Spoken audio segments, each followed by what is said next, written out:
Good morning, everyone. Today, we are going to learn 9th Standard History Chapter 8, തെരഞ്ഞെടുപ്പും ജനാധിപത്യവും എന്ന് പറയുന്ന chapter ആണ് നമ്മൾ ഇന്നിവിടെ ഡിസ്കസ് ചെയ്യാൻ പോകുന്നത്. ഞാൻ എടുത്തിട്ടുള്ള ബാക്കി എല്ലാ ക്ലാസ്സിലെയും ചാപ്റ്റേഴ്സ് നിങ്ങൾ വായിച്ചിട്ടുണ്ടെന്ന് ഞാൻ വിശ്വസിക്കുന്നു. Okay, let's begin. അപ്പോൾ എന്താണ് തെരഞ്ഞെടുപ്പും ജനാധിപത്യവും എന്ന് നമുക്ക് നോക്കാം. ഓക്കെ, അപ്പോൾ നമുക്കറിയാം ആദ്യ വോട്ടർ എന്ന് പറയുന്നത് നെഗി എന്ന് പറയുന്ന ഒരു വ്യക്തിയായിരുന്നു. അദ്ദേഹം കിനാർ എന്ന് പറയുന്ന, അതായത് ഹിമാചൽ പ്രദേശിലെ കിനാറിലാണ് അദ്ദേഹം എന്ത് ചെയ്തത്, ആദ്യമായി വോട്ട് ചെയ്തത് എന്നാണ് അഭിപ്രായപ്പെടുന്നത്. അതാണ് ഇവിടെ കൊടുത്തിട്ടുള്ളത്. അപ്പൊ ആദ്യ വോട്ടർ എന്നറിയപ്പെടുന്നത് ആരാണ്? ആദ്യ വോട്ടർ ആരാണ്? നമ്മുടെ നെഗി എന്ന് പറയുന്ന ആളാണെന്ന് ഓർത്ത് വെക്കുക. അപ്പോൾ അദ്ദേഹം എവിടെയാണ്? ഹിമാചൽ പ്രദേശിലെ കിന്നാർ എന്ന് പറയുന്ന സ്ഥലത്താണ് അദ്ദേഹം ജീവിച്ചിരുന്നത്. ഓക്കെ, അപ്പോൾ അതുപോലെ തന്നെ ആദ്യമായിട്ട് അദ്ദേഹം വോട്ട് രേഖപ്പെടുത്തിയത് ഏത് വർഷമാണ്? 1951 ഒക്ടോബർ 25-നാണ്. ഇത് ഓർത്ത് വെക്കുക. ആദ്യമായി വോട്ട് രേഖപ്പെടുത്തിയത് ആരാണ്? നെഗിയാണ്. അത് കഴിഞ്ഞിട്ട് 1951 ഒക്ടോബർ 25-നാണ് അദ്ദേഹം വോട്ട് രേഖപ്പെടുത്തിയത്. അപ്പോൾ അതുപോലെ തന്നെ ഇതിലുള്ള വേറൊരു ക്വസ്റ്റ്യൻ ആണ്, ഇന്ത്യയിലെ ആദ്യ തെരഞ്ഞെടുപ്പ് നടന്നത് എപ്പോഴാണ്? ഇന്ത്യയിൽ അതൊരു ക്വസ്റ്റ്യൻ ചിലപ്പോൾ PSC ടെസ്റ്റിനൊക്കെ ചോദിക്കാം. എന്താണ് ഇന്ത്യയിലെ ആദ്യ തെരഞ്ഞെടുപ്പ് നടന്നത് എന്നാണ് എന്ന് ചോദിച്ചാൽ, ഏത് വർഷമാണ് എന്ന് ചോദിച്ചാൽ എന്നാണ്? 1952-ലാണ് ആദ്യത്തെ തെരഞ്ഞെടുപ്പ് നടന്നത്. പക്ഷെ അങ്ങനെയാണ് നമ്മുടെ നെഗി എന്ന് പറയുന്ന വ്യക്തി 1951 ഒക്ടോബർ 25-ന് വോട്ട് ചെയ്തത്.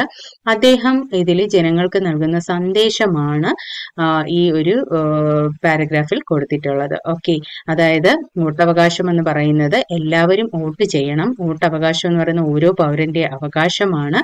അത് നമുക്ക് രാജ്യത്തോട് നിർവഹിക്കാനുള്ള കർത്തവ്യമാണ് എന്നാണ് നെഗി പറഞ്ഞത് എന്ന് ഓർത്തു വെക്കുക. ഓക്കെ, അപ്പോ എന്നാണ് ആദ്യത്തെ തെരഞ്ഞെടുപ്പ് നടന്നത് എന്ന് ഓർത്തു വെക്കുക. ഓക്കെ, അതുപോലെ തന്നെ ജനാധിപത്യ രാജ്യങ്ങളിൽ കൃത്യമായ ഇടവേളകളിലാണ് തെരഞ്ഞെടുപ്പ് നടത്താറുള്ളത്. ജനാധിപത്യ വ്യവസ്ഥയിൽ ജനപ്രതിനിധികളെ തെരഞ്ഞെടുക്കാനുള്ള സംവിധാനമാണ് തെരഞ്ഞെടുപ്പ്. അപ്പൊ ചിലപ്പോൾ ഇങ്ങനെ ഒരു ക്വസ്റ്റ്യൻ വരാം, എന്താണ്?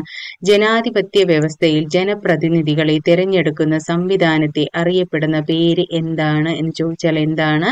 തെരഞ്ഞെടുപ്പ് എന്ന് ഓർത്ത് വെക്കുക. ജനാധിപത്യ വ്യവസ്ഥയിൽ ജനപ്രതിനിധികളെ തെരഞ്ഞെടുക്കാനുള്ള സംവിധാനത്തെ അറിയപ്പെടുന്ന പേരെന്താണ്? തിരഞ്ഞെടുപ്പ്. അതുപോലെ തന്നെ തിരഞ്ഞെടുപ്പില്ലാതെ എന്ത് നിലനിൽക്കുകയില്ല? ജനാധിപത്യ വ്യവസ്ഥ നിലനിൽക്കുകയില്ല എന്നും ഓർത്തു വെക്കുക. അപ്പോൾ അടുത്തത്, ജനാധിപത്യത്തിൽ തിരഞ്ഞെടുപ്പിനുള്ള പ്രാധാന്യങ്ങൾ എന്തൊക്കെയാണെന്നാണ് നമ്മൾ അടുത്ത് നോക്കാൻ പോകുന്നത്. അതായത് തിരഞ്ഞെടുപ്പുകൾ ജനാഭിലാഷം പ്രതിഫലിപ്പിക്കുന്നു. അപ്പോൾ തിരഞ്ഞെടുപ്പ് എന്ന് പറയുമ്പോഴേ നമുക്കറിയാം ജനങ്ങളുടെ അഭിലാഷം വെച്ചിട്ടാണ് തിരഞ്ഞെടുപ്പ് നടത്തുന്നത്, അല്ലേ? ജനങ്ങളുടെ ആഗ്രഹങ്ങൾ പോലെയാണ് നമ്മൾ എന്ത് ചെയ്യുന്നത്? അതായത് അവർക്ക് ആഗ്രഹമുള്ള, അതായത് അവർക്ക് ഇഷ്ടമുള്ള ഒരു വ്യക്തിയെ അവര് വോട്ട് ചെയ്ത് തിരഞ്ഞെടുക്കും. അതാണ് ജനാഭിലാഷം എന്നതുകൊണ്ട് ഉദ്ദേശിക്കുന്നത്. ജനങ്ങൾക്ക് ഇഷ്ടപ്പെട്ട ഭരണാധികാരികളെ തിരഞ്ഞെടുക്കാൻ സാധിക്കുന്നു. അതുപോലെ തന്നെ അവർക്ക് ഇഷ്ടമുള്ളവരെ അവർക്ക് വേണ്ടിയിട്ട് അവർ എന്ത് ചെയ്യും? വോട്ട് ചെയ്ത് അവരെ ചൂസ് ചെയ്യും. ഓക്കെ, അതുപോലെ തന്നെ ജനങ്ങൾക്ക് ജനാധിപത്യ പ്രക്രിയയിൽ പങ്കെടുക്കുന്നതിനും പ്രതികരിക്കുന്നതിനും സാധിക്കുന്നു. അപ്പോൾ ജനാധിപത്യ പ്രക്രിയയിൽ അവർക്ക് എന്ത് ചെയ്യാൻ പറ്റും? പങ്കെടുക്കാനും പറ്റും, അതിനോട് പ്രതികരിക്കാനും വേണ്ടി അവർക്ക് പറ്റും.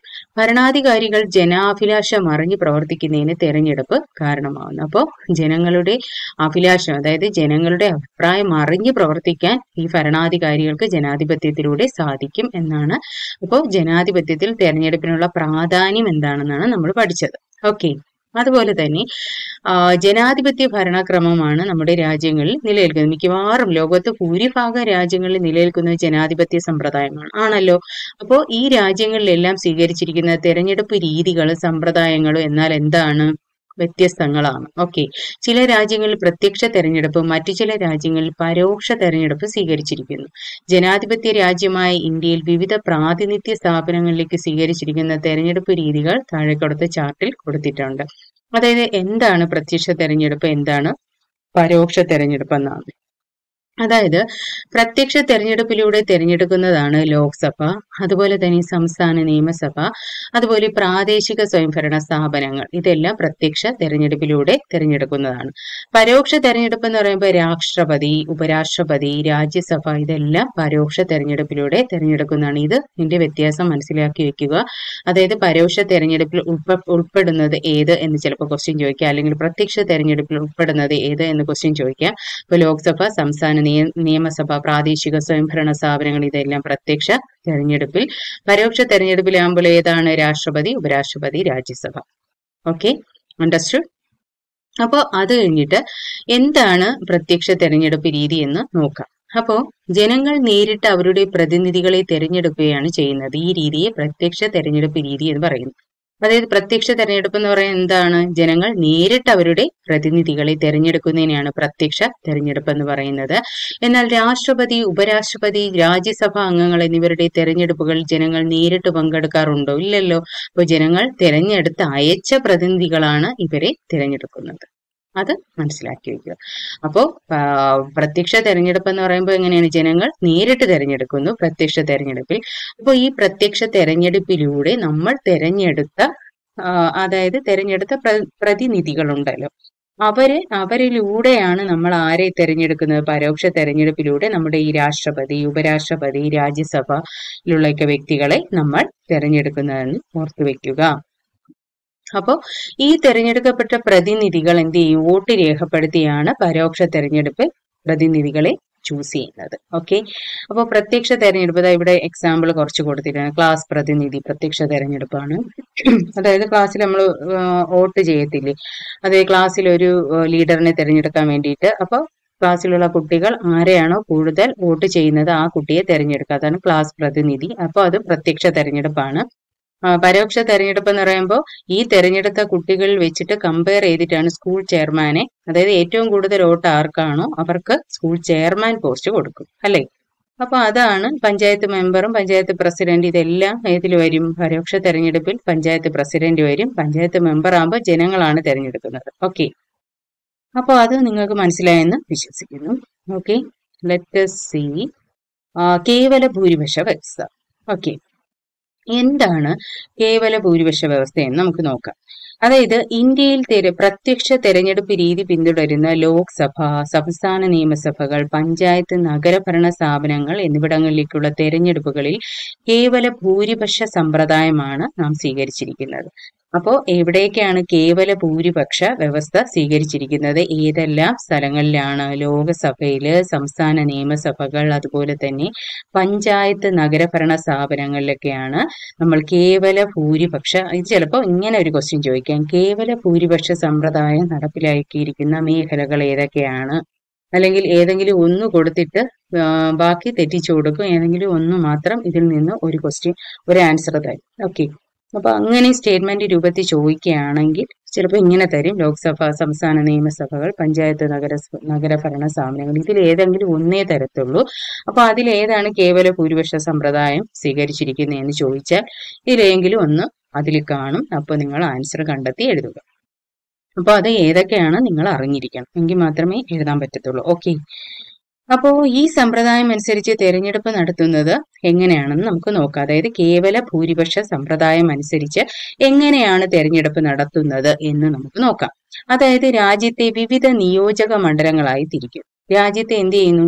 വിവിധ നിയോജക മണ്ഡലങ്ങളായി തിരിക്കും ഫസ്റ്റ്. എന്നിട്ട് സെക്കൻഡ് എന്ത് ചെയ്യും? ഒരു നിയോജക മണ്ഡലത്തിൽ നിന്ന് ഒരു പ്രതിനിധിയെ മാത്രം തിരഞ്ഞെടുക്കും. ഓക്കെ, അത് കഴിഞ്ഞിട്ട് എത്ര സ്ഥാനാർത്ഥികൾക്ക് വേണമെങ്കിൽ എന്ത് ചെയ്യാം? ഇതിൽ മത്സരിക്കാം. മറ്റു സ്ഥാനാർത്ഥികളെ അപേക്ഷിച്ച് കൂടുതൽ വോട്ട് ലഭിക്കുന്ന ആൾ എന്ത് ചെയ്യുന്നു? തിരഞ്ഞെടുക്കപ്പെടും. അങ്ങനെയാണ്. അതായത് ആർക്ക് വേണോ പങ്കെടുക്കാം, പക്ഷെ മറ്റു സ്ഥാനാർത്ഥികളെ അപേക്ഷിച്ച് ആർക്കാണോ കൂടുതൽ വോട്ട് ലഭിക്കുന്നത് അയാളെ ആയിരിക്കും തിരഞ്ഞെടുക്കുന്നത്. അതാണ് കേവല ഭൂരിപക്ഷ വ്യവസ്ഥ എന്ന് പറയുന്നത്. അതായത് ലളിതവും എളുപ്പത്തിൽ നടപ്പാക്കാൻ കഴിയുന്നതുമായ തെരഞ്ഞെടുപ്പ് രീതിയാണ് കേവല ഭൂരിപക്ഷ വ്യവസ്ഥ എന്ന് ഓർത്തു വെക്കുക. അപ്പൊ എന്താണ് കേവല ഭൂരിപക്ഷ വ്യവസ്ഥ? ചിലപ്പോൾ ഇങ്ങനെ ക്വസ്റ്റ്യൻ ചോദിക്കാം: ലളിതവും എളുപ്പത്തിൽ നടപ്പാക്കാൻ കഴിയുന്നതുമായ തെരഞ്ഞെടുപ്പ് രീതി അറിയപ്പെടുന്ന പേര് എന്താണ്? എന്താണ് കേവല ഭൂരിപക്ഷ വ്യവസ്ഥ? അതുപോലെ തന്നെ ലോകത്തെ ഭൂരിഭാഗം ജനാധിപത്യ രാജ്യങ്ങളും കേവല ഭൂരിപക്ഷ വ്യവസ്ഥയാണ് സ്വീകരിച്ചിരിക്കുന്നത് എന്ന് ഓർത്തുവെക്കുക. ലോകത്തെ ഭൂരിഭാഗം ജനാധിപത്യ രാജ്യങ്ങളും കേവല ഭൂരിപക്ഷ വ്യവസ്ഥയാണ് സ്വീകരിച്ചിരിക്കുന്നത് എന്ന് ഓർക്കുക. Okay, next we will discuss about ആനുപാതിക പ്രാതിനിധ്യ വ്യവസ്ഥ എന്താണെന്ന് നോക്കാം. അതായത് നമ്മൾ പ്രത്യക്ഷ വ്യവസ്ഥയും അതുപോലെ തന്നെ പരോക്ഷമായിട്ടുള്ള തെരഞ്ഞെടുപ്പൊക്കെ നമ്മൾ പഠിക്കുകയാണ് അല്ലെ, പഠിച്ചു കഴിഞ്ഞു. അപ്പോൾ ഇവിടെ ആനുപാതിക പ്രാതിനിധ്യ വ്യവസ്ഥ എന്ന് പറയുമ്പോൾ എന്താണ് എന്നാണ് നമ്മൾ നോക്കുന്നത്. അതായത് ഇന്ത്യയിൽ പരോക്ഷമായിട്ട് തെരഞ്ഞെടുപ്പ് രീതി പിന്തുടരുന്ന ആരൊക്കെയാണെന്ന് നമ്മൾ പഠിച്ചു. നമ്മുടെ രാഷ്ട്രപതി, അതുപോലെ തന്നെ ഉപരാഷ്ട്രപതി, രാജ്യസഭാ തെരഞ്ഞെടുപ്പുകൾ ആനുപാതിക പ്രാതിനിധ്യ വ്യവസ്ഥയാണ് സ്വീകരിച്ചിരിക്കുന്നത്. അപ്പോൾ ആനുപാതിക പ്രാതിനിധ്യ വ്യവസ്ഥ എവിടെയാണ്? അതായത് പരോക്ഷ തെരഞ്ഞെടുപ്പ് രീതി പിന്തുടരുന്ന ആളുകളാണ് ആരൊക്കെ? രാഷ്ട്രപതി, അതുപോലെ തന്നെ ഉപരാഷ്ട്രപതി, രാജ്യസഭ. ഇവരൊക്കെ പരോക്ഷ തെരഞ്ഞെടുപ്പിലൂടെ തെരഞ്ഞെടുക്കുന്ന ആളുകളാണ്. ഈ തെരഞ്ഞെടുപ്പുകളിൽ ആനുപാതിക പ്രാതിനിധ്യ വ്യവസ്ഥയാണ്. അപ്പോൾ ഈ തെരഞ്ഞെടുപ്പുകളിൽ ഏത് വ്യവസ്ഥയാണ് സ്വീകരിച്ചിരിക്കുന്നത്? ആനുപാതിക പ്രാതിനിധ്യ വ്യവസ്ഥയാണ് സ്വീകരിച്ചിരിക്കുന്നതെന്ന് ഓർത്തുവെക്കുക. അതുപോലെ തന്നെ സംസ്ഥാനങ്ങളിൽ നിന്ന് രാജ്യസഭയിലേക്കുള്ള അംഗങ്ങളെ തിരഞ്ഞെടുക്കുന്നത് അതാത് സംസ്ഥാന നിയമസഭകളിലെ MLA-മാരാണ്. ചിലപ്പോൾ അങ്ങനെ ചോദിക്കാം, സംസ്ഥാനങ്ങളിൽ നിന്ന് രാജ്യസഭയിലേക്കുള്ള അംഗങ്ങളെ തിരഞ്ഞെടുക്കുന്നത് ആരാണ്? അതായത് MLA-മാരാണ്. അതാത് നിയമസഭകളിലെ MLA-മാരാണ് സംസ്ഥാനങ്ങളിൽ നിന്നുള്ള രാജ്യസഭയിലേക്കുള്ള അംഗങ്ങളെ തിരഞ്ഞെടുക്കുന്നത് എന്ന് ഓർത്തുവെക്കുക. അതുപോലെ തന്നെ സംസ്ഥാന നിയമനിർമ്മാണ സഭയിൽ ഓരോ രാഷ്ട്രീയ പാർട്ടിക്കുമുള്ള അംഗബലത്തിന് ആനുപാതികമായി അവർക്ക് രാജ്യസഭാ പ്രതിനിധികളെ തിരഞ്ഞെടുക്കാനും സാധിക്കും. വേണമെങ്കിൽ അങ്ങനെയും തിരഞ്ഞെടുക്കാം എന്നാണ് ഇതിൽ പറയുന്നത്. അപ്പോൾ എന്താണ് ആനുപാതിക പ്രാതിനിധ്യ വ്യവസ്ഥ എന്നാണ് നമ്മൾ നോക്കിയത്. അപ്പോൾ അടുത്തത് എന്താണ് നിയോജക മണ്ഡലങ്ങൾ? നമുക്കറിയാം നിയോജക മണ്ഡലം എന്ന് പറയുന്നത് എന്താണ്. കേരളത്തിലെ ലോക്സഭാ മണ്ഡലങ്ങളുടെയും കാസർഗോഡ് ജില്ലയിൽപ്പെട്ട മഞ്ചേശ്വര നിയമസഭാ മണ്ഡലത്തിന്റെയും ഭൂപടമാണ് ഈ ഒരു മാപ്പ് എന്ന് പറയുന്നത്. അതായത് നമ്മുടെ സംസ്ഥാനത്ത് നിന്ന് ലോക്സഭയിലേക്ക് തെരഞ്ഞെടുക്കപ്പെടുന്ന MP-മാരും നിയമസഭയിലേക്ക് തെരഞ്ഞെടുക്കപ്പെടുന്ന MLA-മാരും ഒരേ മണ്ഡലത്തെയാണോ പ്രതിനിധീകരിക്കുന്നത് എന്നാണ് ക്വസ്റ്റ്യൻ. ഓക്കെ, അതായത് വ്യത്യസ്ത മണ്ഡലങ്ങളെയാണ് അവർ പ്രതിനിധീകരിക്കുന്നത് അല്ലേ. അപ്പോൾ നമ്മുടെ സംസ്ഥാനത്തെ തിരഞ്ഞെടുക്കപ്പെടുന്ന MP-മാരും MLA-മാരും എങ്ങനെയാണ്? വ്യത്യസ്ത മണ്ഡലങ്ങളെ ആയിരിക്കും അവർ പ്രതിനിധീകരിക്കുന്നത്. ജനപ്രതിനിധികളെ തിരഞ്ഞെടുക്കുന്നതിന് ഓരോ സംസ്ഥാനത്തെയും കേന്ദ്രഭരണ പ്രദേശത്തെയും ചെറിയ ഭൂപ്രദേശ മേഖലയായി തിരിച്ചിരിക്കുന്നു. ഈ ഭൂപ്രദേശ മേഖലകളെ ആണ് എന്ത് പറയുന്നത്? നിയോജക മണ്ഡലങ്ങൾ എന്ന് പറയുന്നത്. അപ്പോൾ നമുക്കറിയാം നമ്മുടെ നാട്ടിൽ തന്നെ ഒരുപാട് നിയോജക മണ്ഡലങ്ങൾ വരും അല്ലേ. അപ്പോൾ അങ്ങനെ തിരഞ്ഞെടുക്കുന്ന, അതായത് വ്യത്യസ്ത മണ്ഡലങ്ങളെയാണ് പ്രതിനിധീകരിച്ച് വ്യത്യസ്ത ജനപ്രതിനിധികളെ എന്ത് ചെയ്യും? തിരഞ്ഞെടുക്കും.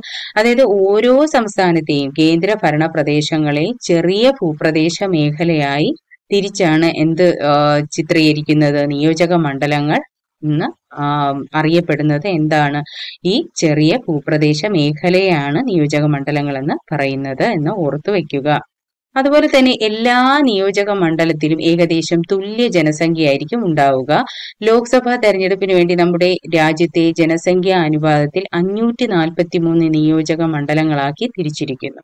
അപ്പോൾ ലോക്സഭാ തെരഞ്ഞെടുപ്പിന് വേണ്ടി അങ്ങനെ ഒരു ക്വസ്റ്റ്യൻ വരാം. നമ്മുടെ രാജ്യത്തെ ജനസംഖ്യാ അനുപാതത്തിൽ എത്ര നിയോജക മണ്ഡലങ്ങളാക്കി തിരിച്ചിരിക്കുന്നു എന്ന് ക്വസ്റ്റ്യൻ വരാം.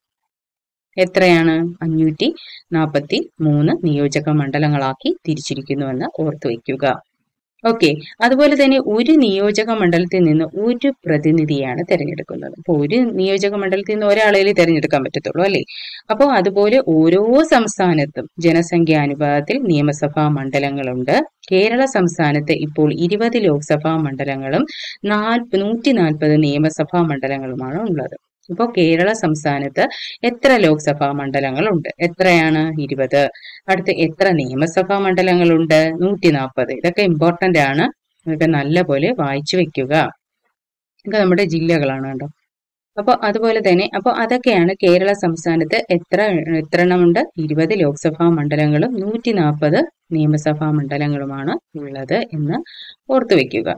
അപ്പോൾ ഇതൊക്കെ ഇമ്പോർട്ടൻ്റ് ആയിട്ടുള്ള. അപ്പോൾ ഇന്നത്തെ ക്ലാസ്സിൽ നമ്മൾ എന്തൊക്കെ പഠിച്ചു? നിയോജക മണ്ഡലങ്ങളെ കുറിച്ച് പഠിച്ചു, ആനുപാതിക പ്രാതിനിധ്യ വ്യവസ്ഥ പഠിച്ചു, കേവല ഭൂരിപക്ഷ വ്യവസ്ഥ എന്താണെന്ന് പഠിച്ചു, പ്രത്യക്ഷ തെരഞ്ഞെടുപ്പ് പഠിച്ചു, അതുപോലെ തന്നെ ഈ പരോക്ഷ തെരഞ്ഞെടുപ്പിനെ കുറിച്ച് പഠിച്ചു, ആദ്യമായി ആരാണ് വോട്ട് രേഖപ്പെടുത്തിയെന്ന് പഠിച്ചു, പ്രത്യക്ഷ തെരഞ്ഞെടുപ്പിൽ ആരൊക്കെ വരും, പരോക്ഷ തെരഞ്ഞെടുപ്പിൽ ആരൊക്കെ വരും എന്ന് പഠിച്ചു, ആദ്യമായി വോട്ട് നടപ്പാക്കിയത് ഏത്